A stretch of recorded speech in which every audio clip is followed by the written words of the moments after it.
Hello everyone, welcome to M3 academy. और आज हम लेके आए हैं सबसे डरावना टॉपिक। डरावना क्यों नाम है? क्योंकि इसका नाम है डेरो येनेट डायग्राम।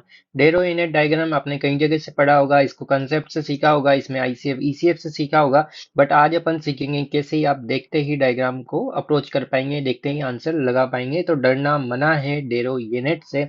और पहला अपन लेते हैं यहाँ पे डायरिया। तो डायरिया को क्या पढ़ेंगे कि डर डर। तो डर जब आपके पीछे कोई भूत पड़ जाए, कोई जंगली जानवर पड़ जाए, तो आप कैसे भागेंगे, जैसे डायग्राम में दिखाया गया है। और डर के भाग के आप कहाँ जाएंगे? अपने घर का जो गेट होगा उससे अंदर जाके घुस जाएंगे। तो यहाँ पे देखो, ये जो काली काली लाइन है ना, ये क्या है? ये जो ब्लैक ब्लैक लाइन है ये आपका होम है, और जो डॉट डॉट लाइन है वो है आपकी एक्टिविटी। तो डर के आप आ रहे हैं, तो इस होम के अंदर आप एकदम से घुसेंगे इस गेट से, और आप अंदर की तरफ चले जाएंगे। मीन्स आपकी एक्टिविटी क्या होगी? जैसे ये आपका होम है, तो आपकी एक्टिविटी क्या हो जाएगी? ये आप अंदर की तरफ चले गए हैं। तो ये हो गया डायरिया का। ये देखते हैं आप आंसर करेंगे डर से। नेक्स्ट अपन देखते हैं डेजर्ट। डेजर्ट में प्लांट कैसे होते हैं? डेजर्ट में जो प्लांट्स होते हैं ना, उनकी हाइट काफी लॉन्ग होती है, और वो सिकुड़े सिकुड़े प्लांट होते हैं। मीन्स उनकी चौड़ाई कम होती है और हाइट ज्यादा होती है। तो आप यहाँ पे देखो, ये जो ग्राफ है ना, इसमें क्या हो रहा है? इसमें दोनों तरफ से इसकी जो चौड़ाई हो रही है वो कम हो रही है, उसकी हाइट क्या हो रही है? बढ़ गई है। इसकी हाइट बढ़ गई है। तो इसी तरीके से है, जैसे डेजर्ट में प्लांट होते हैं, डेजर्ट में क्या होता है? केमल केमल की जो नेक होती है वो काफी ऊंचाई तक जाती है। तो ऐसे भी आप याद कर सकते हैं। ये डायग्राम किसको बताएगा? डेजर्ट को। नेक्स्ट अपन लेते हैं एड्रिनल इनसफिशियंसी। आपको पता है एड्रिनल डी मीन्स डिप्रेशन। तो क्या होता है? एड्रिनल इनसफिशियंसी में डिप्रेशन हो जाता है पेशेंट को। तो जैसे अपने को जो डिप्रेशन हो जाए, तो अपन क्या करेंगे? अपन कमरे के सबसे अंदर वाले कोने में जाके ऐसे बैठ जाएंगे। ये तो यहाँ पे क्या हुआ? ये आपका घर है, और घर में यदि आपको डिप्रेशन हुआ तो आप ऐसे सिकुड़ के सबसे लास्ट वाला जो कोना है उसमें बैठ जाएंगे। तो जिस भी पर्सन को डिप्रेशन होता है ना, जिस भी पर्सन को डिप्रेशन होता है, वो अपने कमरे के एक कोने में जाता है और ऐसे सिकुड़ के बैठ जाता है। तो ये इस तरीके से बैठ गए यहाँ पे एक तरीके से। तो ये ग्राफ किधर शिफ्ट हो जाएगा? अंदर की तरफ। और आप देख सकते हैं डाउन डाउन हो रहा है ग्राफ, इधर से डाउन, इधर से डाउन, और इधर की तरफ जा रहे हैं। आगे अपन देखते हैं यहाँ पे एक्सेसिव NaCl इनटेक। बहुत ज्यादा नमक आप खा रहे हैं, तो यदि आप किसी का भी नमक खाते हैं, तो नमक खा के आपके अंदर बहुत सारी पावर आ जाती है और आप हवा में उड़ने लग जाते हैं। तो आप कैसे मूव करते हैं? फॉरवर्ड। तो आप नमक खा के वो बहुत ज्यादा हवा में उड़ रहे हैं, बहुत ज्यादा आगे की तरफ जा रहे हैं, तो ग्राफ किधर जाएगा? आगे की तरफ।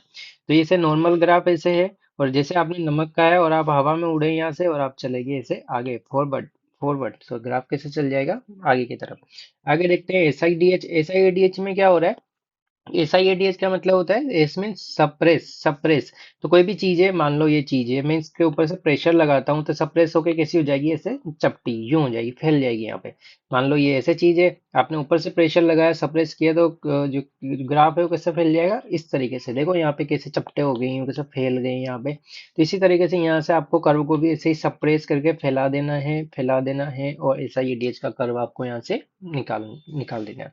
तो ये तो चीज हुई कि डायरेक्ट कैसे अप्रोच करेंगे। डायरिया में डर के घर के अंदर घुस गए, डेजर्ट में आपने लंबे प्लांट्स कर लिए, एड्रिनल में आप डिप्रेशन में ऐसे अंदर की तरफ चले गए, नमक खा के आप आगे की तरफ बढ़ गए, और SIDH में आप ऐसे सप्रेस हो गए। तो ये तो देखते ही आप आंसर मार्क करेंगे, क्योंकि इतना टाइम होता नहीं है सोचने का ICF में क्या होता है, ECF में क्या हो रहा है, आयुष्मल्टी में क्या हो रहा है। बट फिर भी पता होना चाहिए। तो कैसे अपन ध्यान रखेंगे? यहाँ इतना सा है कि जो ECF का वॉल्यूम होता है ना, वो गेन और लॉस से अफेक्ट होता है। यदि क्वेश्चन में लिखा है गेन, तो आप ECF को वॉल्यूम को क्या करा देंगे? गेन मीन्स बढ़ा देंगे।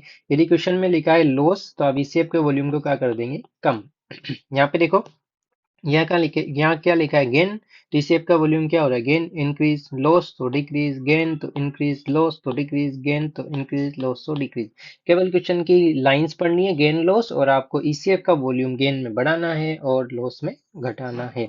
एक और चीज यहाँ पे देखो, कि जो ICF का वॉल्यूम होता है ना, ये यहाँ पे ICF है, इसका वॉल्यूम होता है, वो यदि वॉल्यूम आप कम कर रहे हैं, वॉल्यूम यहाँ पे कम कर रहे हैं, मीन्स आप ECF की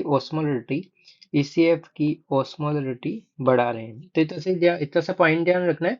यदि ICF का वॉल्यूम कम करते हैं, तो ECF की ओस्मोलरिटी बढ़ जाती है। यहाँ पे देखो, यहाँ पे देखो, ये ECF की ओस्मोलरिटी है और ICF का वॉल्यूम है, ये दोनों एक दूसरे के कैसे चलेंगे? उल्टे। इतना सा ध्यान रखना है, उल्टे। आप सब में देखो, यहाँ पे ये बढ़ रहा है तो ये घट रहा है, ये बढ़ रहा है, ये घट रहा है, ये बढ़ रहा है, ये घट रहा है, ये घट रहा है, ये बढ़ रहा है। तो केवल इसी से आपके क्वेश्चन सोल्व होने होने वाले हैं। गेन से आप ये चीज निकाल लेंगे और इन दोनों को उल्टा कर देंगे। केवल इससे आपके आंसर लग जाएंगे। बाकी के तरीके हमने आपको बता दिए हैं। तो होप ये वीडियो आपको हेल्प करेगी। और एवरीडे 10 PM पर हमने pharmacology simplified fun mnemonic series start की है। तो वहाँ पे हमने शेड्यूल भी आपको दे दिया है, वैसे हम डेली फार्माकोलॉजी के सेशन सिंप्लीफाइड करेंगे। और भी टॉपिक आपको चाहिए कि आपको डिफिकल्ट लग रहे हैं तो हमें कमेंट सेक्शन में बता सकते हैं, या M3 academy MCQ meets mnemonics नाम से जो टेलीग्राम चैनल है, टेलीग्राम ग्रुप है, इंस्टाग्राम पेज है, उनको ज्वाइन कर सकते हैं। वहाँ पे फ्री क्विजल होते हैं, सारी चीज़ें हम वहाँ पे देते हैं।